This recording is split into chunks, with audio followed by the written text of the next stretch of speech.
Does USCIS request evidence significantly delay your marriage green card case process in 2024?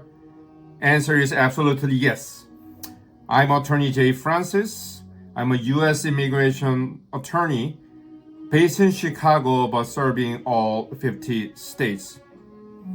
Today, I'm gonna talk about the most common request evidence issued by the USCIS, which is birth certificate. When marriage green card case process took more than 1 year to wrap up, then request for evidence and its response didn't really delay the process because it was lengthy anyway. But now, marriage green card cases go really fast. Our cases, some of them were approved in 17 days, 47 days. Many of them were approved in 2 months or 3 months.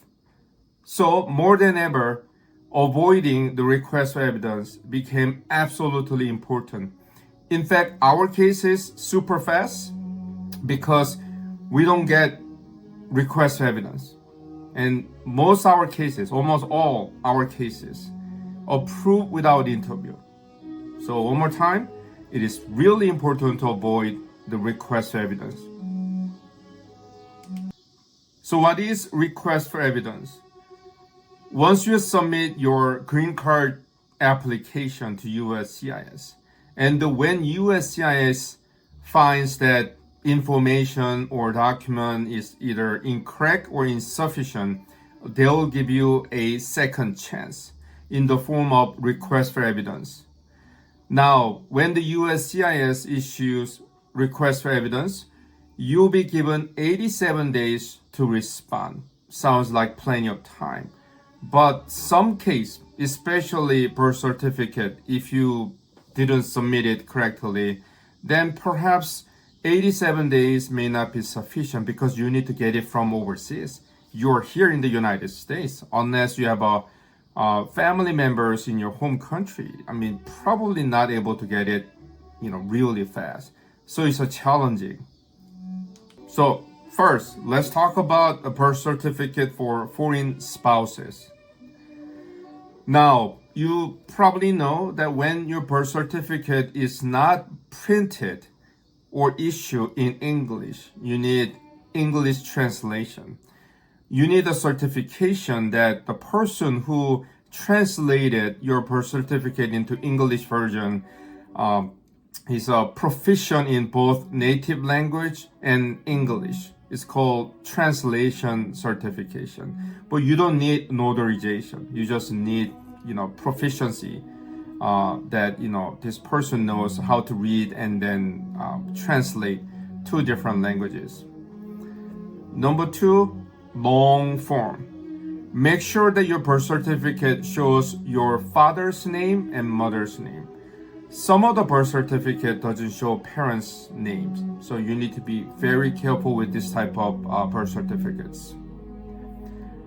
Number 3, you need to make sure that they're issued by proper local government authority. How do you know whether this was issued correctly? They check U.S. Department of State's website and they type up reciprocity and then civil document on Google, and it's gonna list what proper birth certificate document is for each country. In some cases, you don't have birth certificate. Then you need to submit certificate of non-availability. It means that your local government will certify that your birth certificate does not exist. So either you need to submit birth certificate or the certificate of non-availability. Now, if you don't have birth certificate or certificate of non-availability, then you may go with a secondary evidence. It's risky, but it's one of the solutions. So what constitute secondary evidence? School living records would be the good one. Affidavit of birth is also a good one too. If your birth is recorded with a local religious institution, that's also work. Birth certificates of U.S. citizen petitioner. You probably know that for your marriage green card case, your U.S. citizen petitioner must prove that he or she is a U.S. citizen. You may submit U.S. birth certificate, U.S. passport, but must be valid, or the certificate of naturalization or certificate of citizenship. But it is absolutely important to submit birth certificate of U.S. citizen petitioner as well. And then if you don't submit it, the USCIS in many cases will issue the request for evidence.